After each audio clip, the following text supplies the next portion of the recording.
Hello, everyone. We got the thanks for watching a little bit early here. Appreciate everybody being here.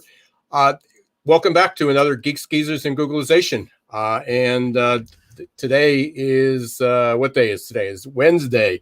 And we on the Northeast are waiting for another storm.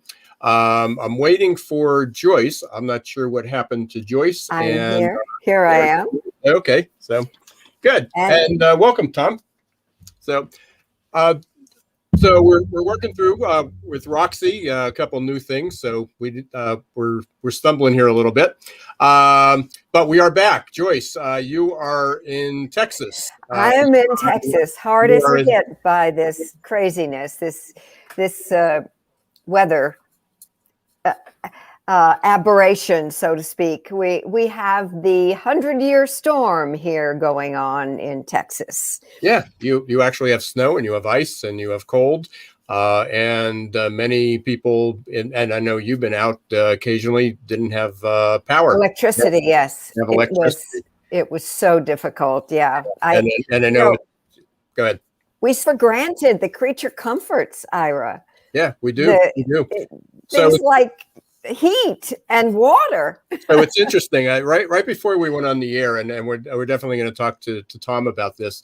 Right before we went on the air, there was a headline that came in. I think it was Washington Post or something, and it was about how unprepared Texas was, the grid. And we won't go into all the politics and everything about it, but the headline was that they didn't expect there to be this cold or snow.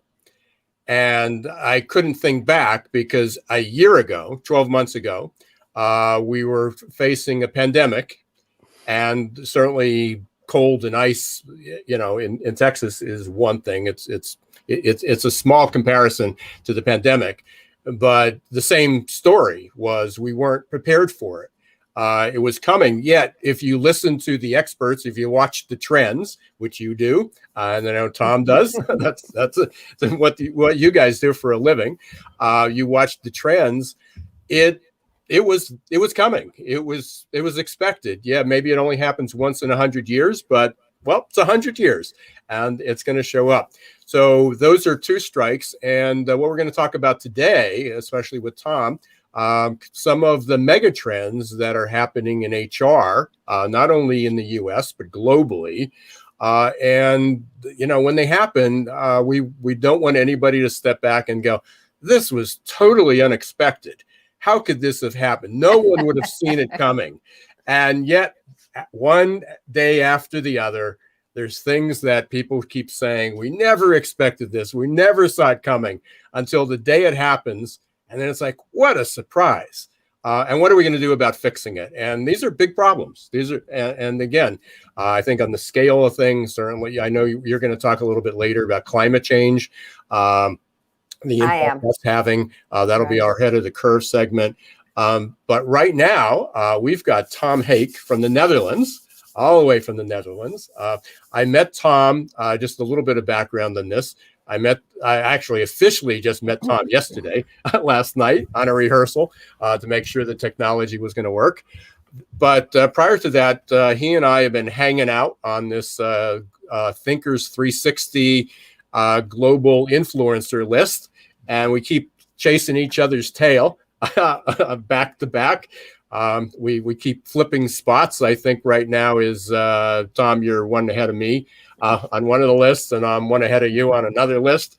But it's been fun. And, one of the things that people have asked, talking about trends, I've been in a couple conversations about this, including on this show, about what are some of the things that you hope we keep going forward that we learned. And one of the things is I think we've had time to actually nurture some relationships. I know that interpersonal relationship, that socialization is missing for a lot of people.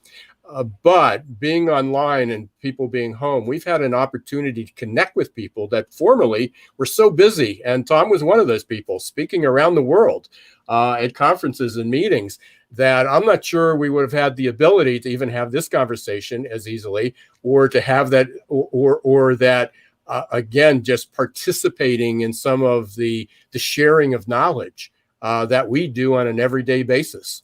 And again, there's just a lot of good information out there. Met a ton of good people, and really excited about that. So anyway, Tom, welcome to Geeks, Geezers, and Googlization. Well, thanks for having me. And I'm going to sync up my, looks like my camera decided to freeze up on another mode there. So I'm going to just go off there, and then I'm going to come back on, and we should be in good shape. Blame it on the weather, I would say. That's yeah. And today we actually have sun for the first time in 3 weeks. We have paving lights on the outside by coming on our stairs. They're about, I measured them. They were about 2 feet tall, and I haven't seen them until this morning. It just melted enough that you can see the tops, and we're supposed to get 12 more inches of snow tonight. So we'll lose all our lights again. But Tom, we want to talk about some of the megatrends that are out there now, and you follow these. You have an organization or a business, HR Trends Institute, I believe. Yeah, that's correct. Yeah. You wrote an article a few weeks ago, and there's a few things that I really found interesting. Well, and again, it was at the end of the year what you thought the megatrend for 2021 were going to be. I don't know if these were done in order, if you had a priority, but the first two really resonated with me. Number one was ethical leadership, and although there was a lot of everybody has their top 3 trends, top 5 trends, top 10 trends that we're going to see. You were one of the only people that had that at the top. And I thought that was rather interesting. And the second was something that Joyce's know. I've mentioned it to her before, especially with my work with adaptability, the adaptability quotient, was anti-fragility. And that was your number 2. So there was this bond, there was connection there.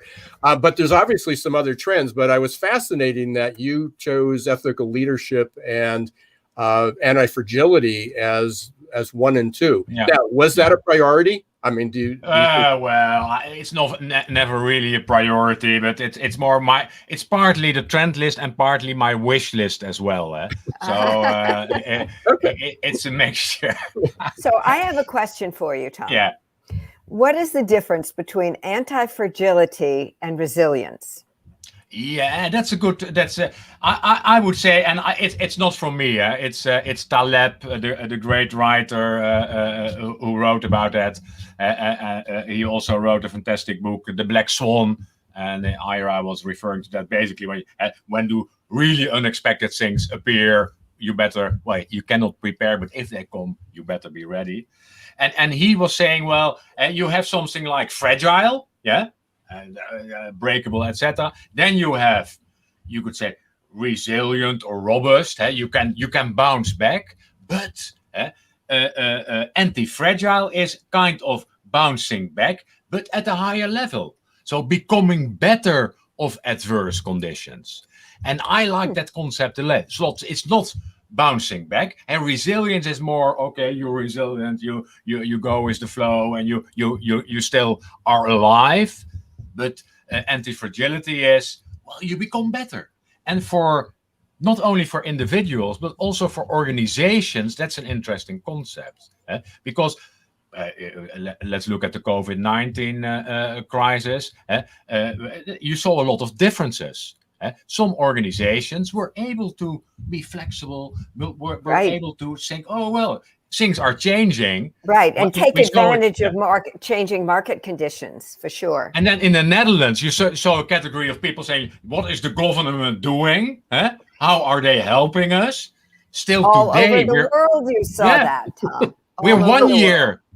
I just came here watching our news, and Ahold, which is one of our biggest retail chain, they made a lot of money last year because everybody still has to eat, and they also have a good delivery service. So they earned a lot of money. But of course, a lot of small shops are closed. now they were discussing how to get the money from the big companies to the small company. I said, well, that's No. maybe that's not the solution. So, but there are also small, but there are also small retail stores that redesigned their business. Said, well, maybe people are not coming to the shop anymore. We should do things differently, and that's Yes. partly, you could say, anti-fragility. Yeah. You know, I have seen pictures and videos of small businesses that had shops that had pivoted to start offering masks and mask frames and the things that we can wear behind the mask that hold it instead of being on our ears. And all I can do is marvel that those even small businesses recognized that there was a place for them to pivot and take advantage of. And I'm not saying it's easy, and I'm not saying everybody can do it. Right. But what I'm saying is that organizations, that's part of that trend, organizations are now looking, how can we as organizations become more anti-fragile in a way?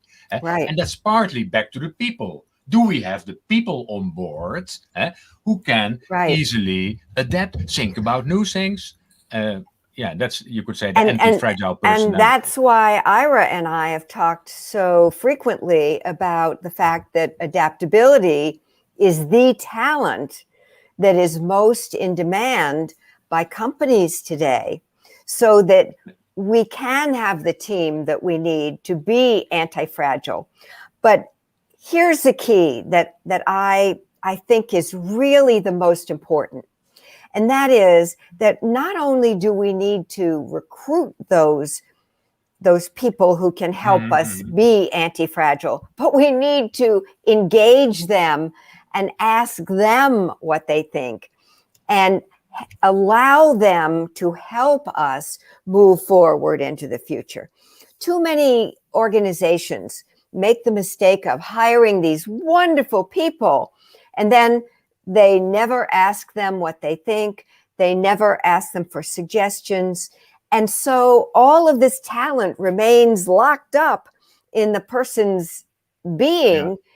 And but the company never knows it. That's back to I have a question for Ira is, can you measure anti-fragility? You're in the test arena. Is that something you can test? Can you test the anti-fragile personality? We don't hear you. You're on mute. Please unmute yourself. There I am. I said, thank you, Tom. I'll send you the check later. So, yeah, I mean, that's part of where this evolved. Working with the adaptability quotient, they identified 5 personal abilities. There's other aspects to it. It's the environment, it's the company culture, it's the experience, it's your support system that you have to get through this. But from a personal ability, there's a lot of skills that have been thrown out there. Grit is certainly one of them, with the work of Angela Duckworth, and that's the endurance. That's the ability to keep going, to persevere. There is resilience. That's bouncing back. The best analogy I have is a weeble. You knock it down, it bounces back, and we saw a lot of that. But there was also mental flexibility. It's the ability to deal with paradox. We could measure that. A growth mindset, we were able to measure that. And then also unlearning. How willing are people to unlearn their old behaviors to learn? So there was those 5 dimensions. And yes, that's part of the AQAI that we use. And so, yes, absolutely, we can measure that. But putting this, you said something really important. I think it was the dialogue you were having with Joyce, and I can't remember if it was you, Joyce, or you said this, Tom. But as companies were, the companies that were waiting to just reopen, and they were going to go back to the way it was. That's an indication of resilience. It's so we're shut down, the storm hit, the pandemic hit. We're gonna have an opening date. We're gonna bring back our help. We're going to serve the same menu, and the customers will come back just like it used to be. That's resilience if you were able to get through that point, and maybe some grit. The anti-fragility in our world, in the HR world, in the people world, is that when you reopen those doors, you've re-engineered. you may bring the same people back, or maybe you bring the best people back, or maybe you bring a different type of people back because there's different needs. Maybe there's a different menu. The customers may have different needs and expectations now following the pandemic. How do you, anti-fragility to me means how do you grow bigger and stronger as a result of everything? What you saw a lot in 2020 was in a kind adaptation. So there was a new situation and organizations adapted. But many did not really, and I'm also looking at the internal way organizations are working, Joyce referred to that, is there was not a real transformation. Just a simple example, people found out, we cannot have our physical meetings anymore, so we have to do it online. But there you were, Monday morning, 9 o'clock, in your good morning, Joyce. It's Monday morning. Good morning, Ira. There we are in our boring Monday morning meeting. That's adaptation. And many organizations were able to do that. But the transformation is that we would say, well, do we really need those meetings? Maybe we can have a meeting 24/7. An asynchronous meeting where we share our thoughts, and then now and then we come together to do something nice. Instead of having good morning, how was your weekend? And but that transformation, I think that's 2021, big opportunities for organizations. And that's in line with what you said. And are we really transforming? And that has partly to do also with the anti-fragility. Yeah, I mean, I love that. I love the fact that people adaptation without transformation is going back to normal. It's going back to the way it was, which we're not going to happen. So I have a great example of that. Just let me add this very quickly. There's a restaurant in Austin, which is one of my favorites. It's called the Clay Pit, and it's run by a French trained chef whose name is Bally Singh. And Bally realized during the pandemic that his menu was way too big. And sadly, he did away with some of the things that I liked the best. But the way that he streamlined his menu really made it easier and more efficient and more profitable for his restaurant to stay in business. Mm-hmm. And that's the kind of thing that we need to see from a lot of different organizations. Yeah, the goal is to how can we learn from this? How can we grow bigger? How can we go stronger? And that's really anti-fragility. Now we spent, I'm sure the three of us can spend a long time going over that. But there were other things. And again, so let's go back to the number one that was on your either your wish list or your trend. No, but that's absolutely that's both on my wish list, but we see it slowly coming. But I'm an HR professional, so I look a little bit at the world of HR. Now we have read all those terrible stories, even this year, but also last year. I'm sure she said, and but also, for example, stories about unethical practices in Uber when they developed their business. We've had practices here in the Netherlands at universities where for years professors went on and arrested students. Then if you look in those books and you read the stories, HR is often absent. They don't play a role at all, because they often are both legal is worse, because legal is trying to cover it up, but HR is then they don't show ethical leadership here. And I think these are the big stories, but there are smaller stories as well. For example, if we look at salary levels around the world and the differences between the pay for women and men, they are still, even in most countries, quite substantial for equal work. That's also, you should show leadership as companies. I said, this is unacceptable. And it's relatively easy to change. It doesn't take a lot. There are companies that are doing that. They say, we don't find this acceptable, and we do it. But when I look at some of the HR professionals that speak about it, say, but it's complicated and it's years and years history. It seems to me, and please correct me if I'm wrong, that particularly the old style HR folks grew up in a time where their job was to just make sure that everything was running smoothly. Don't rock the boat. Don't have anything that will disrupt our calm way of doing things. Whether that was ethical or not, that's what they thought was their job.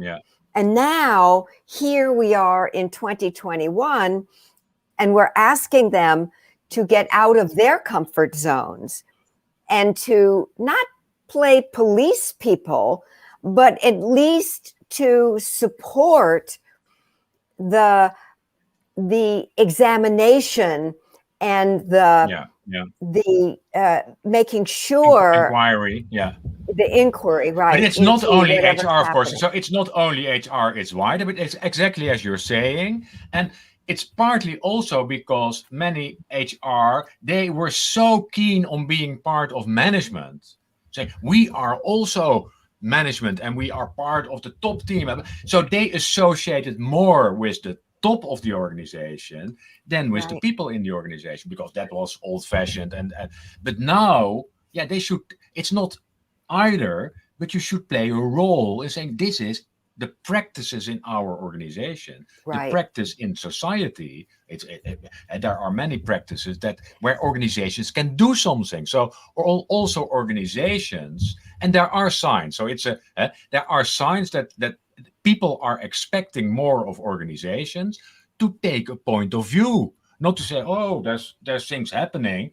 No. There are things happening, and we as organizations can influence them. And well, you have many companies in the US that can play that role, and I see signals that they are taking up that responsibility. So that's positive, I think. Yeah, I think so. And by the way, Tom, my attitude is that we manage things and we lead people. And I believe that too often those two things are very confused. And that's why we have HR managers, not HR leaders. I prefer to support my HR professional friends to be leaders as opposed to managers. But the ethical leadership is a difficult subject. It can quickly become controversial. It's about small things and big things. But we expect, and that's also the expectation of people, that organizations don't take things for granted, and that they are, in a sense, and that's the whole long-term mega trend, the growing importance of purpose. People are not just working for the money. They want to help to change the world with their organizations, in their organizations. And that's, I think, a very positive thing. Yeah, Tom, for so long, I mean, you basically inferred this, that HR was looking to get that seat at the table, and then they got the seat at the table, but they lost their voice. They just sat there. And it's more important to have their voice. I don't know how many conversations I've been in. We've had a couple quite a few podcasts and interviews with people talking about diversity and inclusion and equity. So it's not just the pay equity; it's also racial inequities, social inequities, and there's a whole. But at least the conversation seems to have taken a feverish pitch, and maybe because finally, at least in the circles we're hanging with. So we may be in our bubble. But the other part is, and I know this is another passion of yours, is the people analytics. And maybe it's because finally people have figured out a way to measure some of these inequities. And I know in the US now, it's going to be part of the SEC filings for public companies, that they're going to require to understand what if you value your people, if you say you do, put numbers to it. But it's interesting, and it's back to the start of our conversation. Some of the mega trends are long-term trends that are there for years. Some of those trends are neglected in a way.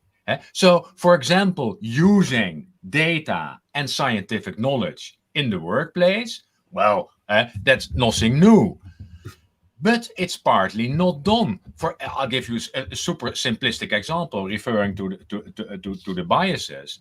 We know that the interview as a selection method is not very good. And it creates all kinds of biases. Right? But look around you in the most organizations. Well, the most important selection instrument is the unstructured interview. Still, there are still many organizations that don't use tests, that use interviews, and the bias is enormous. And companies, back to the analytics that measured that, I've seen research, for example, that showed that when a male recruiter is interviewing a man or is interviewing a woman, the male interviews last 15 minutes longer on average in that organization than male-female, because male, well, you know, we feel a little bit more comfortable. We talk about football or whatever your passion is, cars, the usual man thing. And in those 15 minutes, well, you know, the bias is already there. Right. Well, I'll even go earlier than that process, even before the interview. And I bring this up all the time. And I've got anybody's interested, just go to the YouTube channel or my videos. Is the application? The application. Everybody says we are very conscious. We're EEO compliant. We're doing our best to eliminate bias. And the first thing that an applicant, a candidate, is asked to supply is a first name and a last name. Yeah. Which immediately introduces bias. And even worse is a photo. Huh? Right. Well, at least in the U.S., we're not supposed to use photos. And gender. Don't forget gender. But so how many organizations are blind interviewing? I don't know many. Well, even with the blind interview, if the first pieces of information you use, it's the paper form. Yeah. First name, last name, address, where you live. It's also in the Netherlands. If you're called Mohammed, your chances on the job diminish immediately. Absolutely. Which even then means people say, well, we don't collect names, we just collect emails. Well, the emails expose that, too. Yeah. So, if you still have a Hotmail address, well, then you better not. So there's ways to anonymize that. But at least we're having this conversation. No one prior to this was even talking about how do you reform that, how you reform the interview. Yeah. So we've covered, we've barely covered, so we scratched the surface on ethical leadership, anti-fragility. You had a list of 11. What's one other one, just on their time restraints that Well, I think a totally different one, and I like that a lot, is learning in the flow of work. And that's around, because there we see a lot of traditional, that's back also to transformation. The adapting is no longer a classroom physically, but an online, boring teacher who's giving you a lecture. Learning in the flow of work is how can we get really close to the work people are doing, and then a system to do that work better. And technology can help a lot there. For a conversation like this can be monitored by technology. And I'm not doing that at this moment, but then it can start giving me suggestions on what to do better. Maybe change my tone of voice, maybe look a little bit better in the camera, maybe you haven't asked Joyce any question. Hey, Joyce. So that's learning in the flow of work, and that's an enormous if you let your fantasy go, that gives enormous opportunities. Well, some of these are just like duh movements. You think about when we need to do something, when we need to learn something, we're not sure how to do it. First thing we do is we Google it, or we go up to YouTube and learn how to use it. When it came to work, it said, no, that won't work there. We need to bring in a trainer. We need to put it in the budget. We need to think about it. Where workmen, I mean, even there was an HVAC, we had somebody doing our maintenance and they weren't sure how to do something. Here's two examples of how this could be applied. One is he looked it up, and I said, and I was listening. He basically looked it up on YouTube as an example. The second is when he was fixing it, he was recording it. And they were collecting it. They said, if you're out there and see something that's unusual, record it and send it to us, and we'll have it in our library for the next time. I love that. That's great. It's brilliant, and it's easy. In our book, I wrote a book years ago with my late partner now, Roger Herman, and it was called How to Become an Employer of Choice. And one of the things I suggested in the growth and opportunity section was make everyone a teacher. And that was the 20 years ago version of having us all learn from each other in process, because it is in doing the work. And when I was working with interns, I would be asked a question and I would turn it back to the interns and say, okay, who among you knows the answer to that question? And one of them would invariably know the answer to that question. And so I would let them teach each other the answer. However, there's a way to do that even if you don't have interns in your organization. For sure. And it's back to your point. How do you use the capabilities of people? And, Exactly. and it's often organizations you have to learn things. Huh? Yeah. What should we learn you instead of what can we learn from you? Right. That's a different perspective. Absolutely. So Very Tom, good. the three of us could go on forever. I can talk to you. There's obviously a lot, even though we've only met less than 24 hours ago for the first time, and we keep crossing paths. A lot of synergy. So hopefully you and I will have a continued conversation after this. How can people get a hold of you? How can they learn more about it? If they Google Tom Haak, you'll find different entries. So on LinkedIn, our website, I'm quite transparent and visible on YouTube as well. So there's numerous ways you can find me. That's why you're chasing my tail on Thinkers 360, right? So it's HR Trends Institute. Is it hrtrendinstitute.com? hrtrendinstitute.com. That's the website. It's an excellent resource. Yep. Yeah, wonderful. Tom, I really appreciate it. Please stay safe. Nice to meet you. Hopefully we'll get to actually travel again and meet physically one another. So. Yeah. That would be great. Hey, have a nice show. Take care. Thank you so much. Bye-bye. Wow. Super nice guy. I've as I said earlier, I've met so many really, really good people because I think people were at home.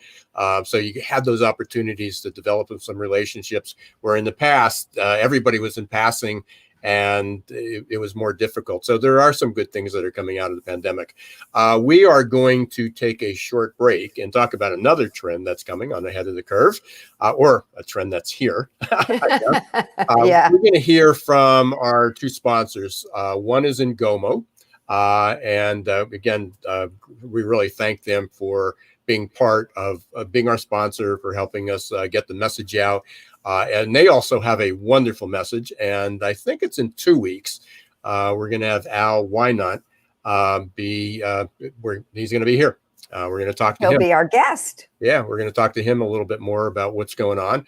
And then, of course, Success Performance Solutions. So we will stay tuned. We will be right back, minute and a half or so.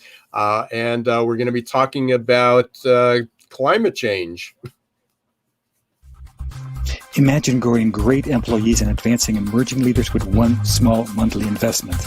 With the Ngomu app, you can support your employees in career and personal development and health and wellness without spending a lot of effort to schedule and hold numerous training sessions. With the efficient app, your employees will have access to dozens of coaches in groups and one-on-ones for whatever topic they need or want to work on anytime, anywhere. Picture the positive impact on your team by having access to over 80 coaches. Learn more at ngomu.com today.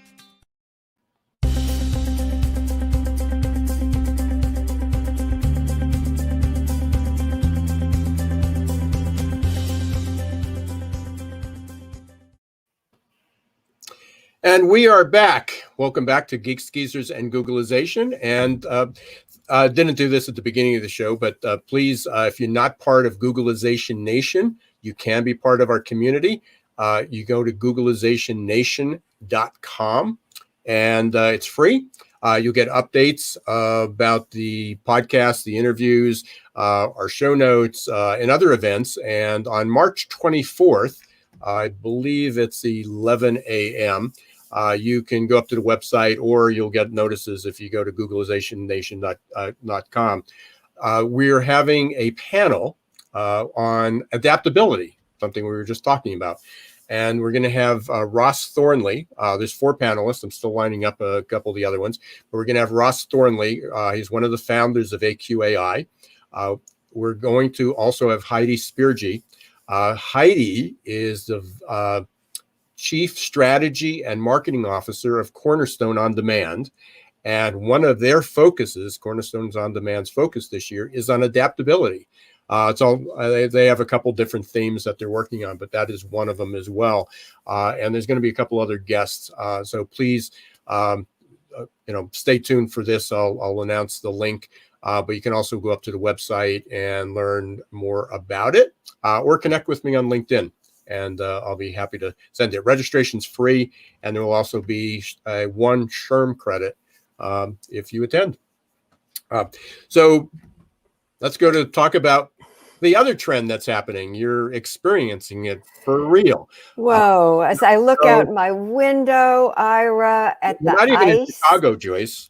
I know. I'm not even above the Mason-Dixon line, and here I am with ice sheets on the streets and ice covering every piece of vegetation that I see when I look outside of my window.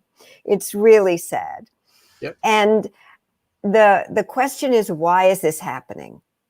Well, it's happening because as the planet raises in temperature, and we used to call it global warming, but the reason that we now call it climate change is that some areas get warmer while other areas get colder.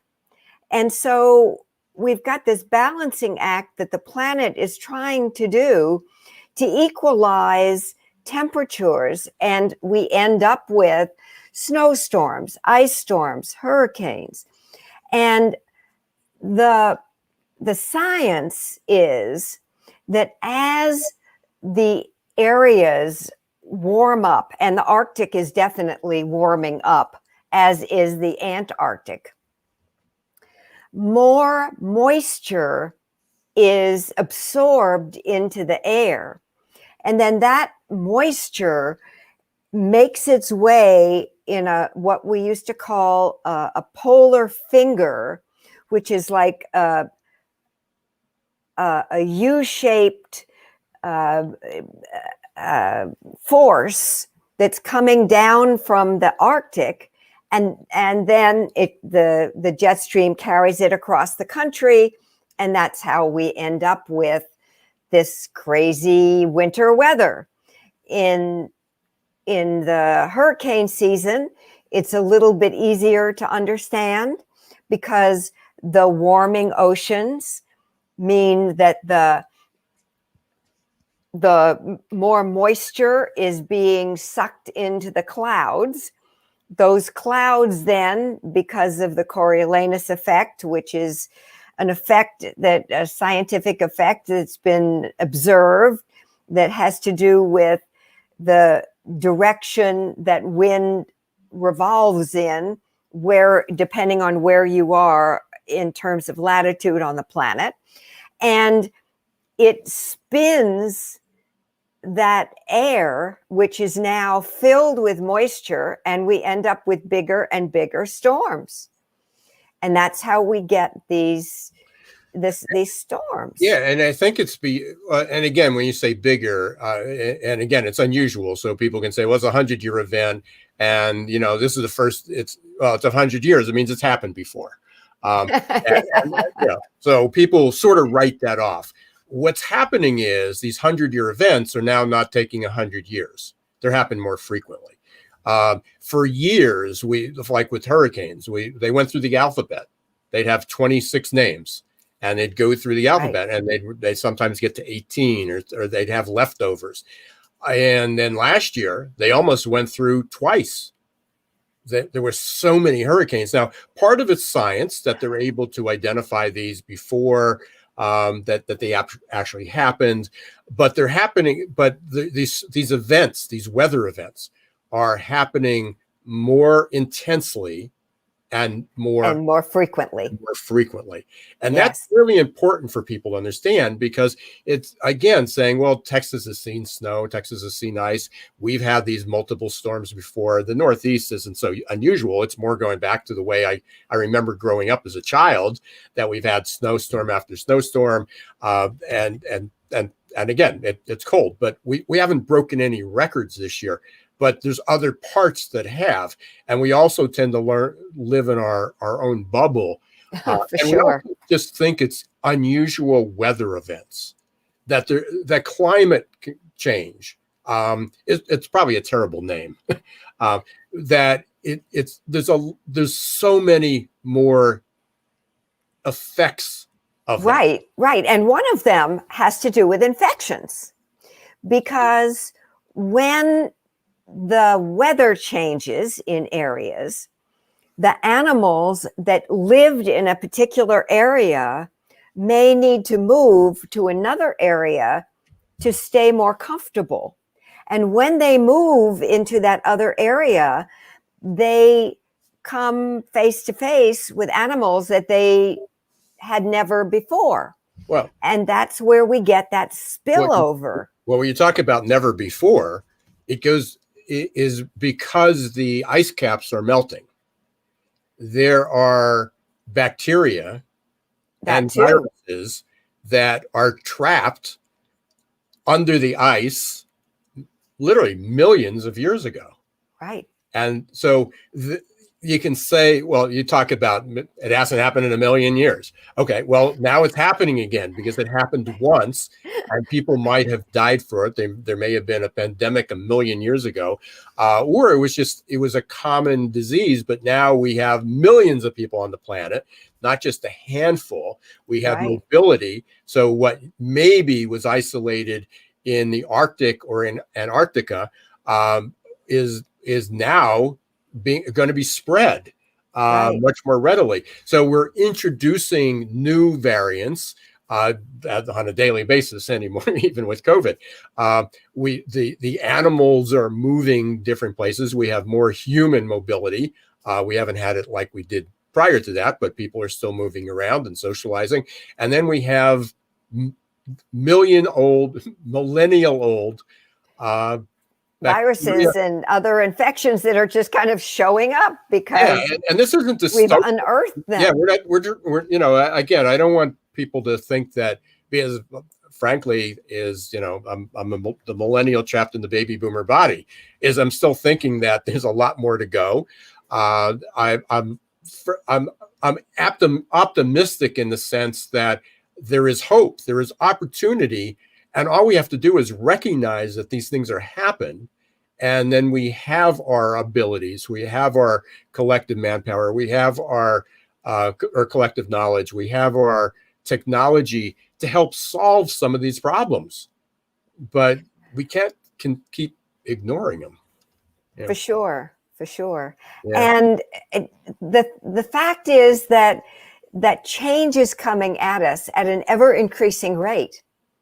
And that's why it's so important for people to stay ahead of the curve. Uka. And one of the things that I'm going to share is that they can sign up for the Herman Trend Alert at www.hermantrendalerts.com. Yep. Now, this ahead of the curve segment, which is usually kind of a rehash of a previous Herman Trend Alert, I said, this is what we're going to talk about today because this is what I thought was important for people to know.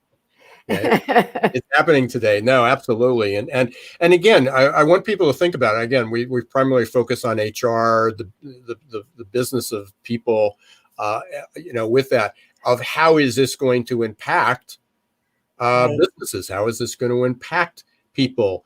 Where people live, how they work, how things get done. And what do we need to do to plan ahead now so that when we get there and those changes do come, that we won't get blindsided? And as I started the show, is we said, people said, oh, don't worry about the pandemic. We have a couple of years to plan for it. And then you're caught off guard. Texas is caught off guard with the grid.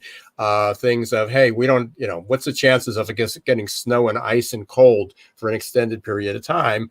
And then it happens. And that just happens more frequently. It's VUCA. It's volatile, uncertain, complex, and ambiguous.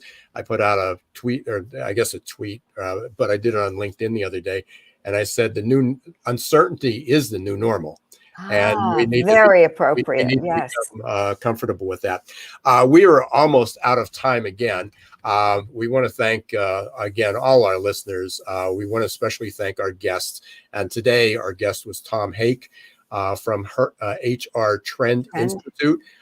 Please look him up either under Tom Haak. It's Haak. Super nice guy. He's got some great thoughts, great ideas, very practical, and hopefully you'll share the show as we talked about ethical leadership and anti-fragility. You'll be hearing a lot more about that. And to sign up for our podcast, go to Googlizationnation.com. Right. Absolutely. And if you are already a listener, please please rate the show. If you're listening, leave us a comment. Podcast. Yeah. If you're on YouTube, please leave some comments, what you liked and didn't like. If you're listening on Apple, Google, Spotify, iHeart, SoundCloud, Audible, please rate the show, share it, let people know that we're around. We want to thank Ngomo again for being our sponsor, talking about personal and career development. We're really excited. 2 weeks, March 3rd, we're going to have Al Wynot. He's the founder of Ngomo, and we'll learn a lot more about it at that point. But you can go up, you can see it scrolling across the screen. Well, and the big launch, I don't think it happened yet, but the big launch is coming any day now. Oh, March, in the beginning of March, I believe. Yeah, to coincide with that. So again, you'll get a precursor of. And by the way, Ngomu is now up to 92 coaches. Oh wow, that's fabulous. Yes. Excellent. Well, I thank everybody again for being here. You've been listening to Geeks Geezers Googlization, and until next time, don't let the shift get your plans.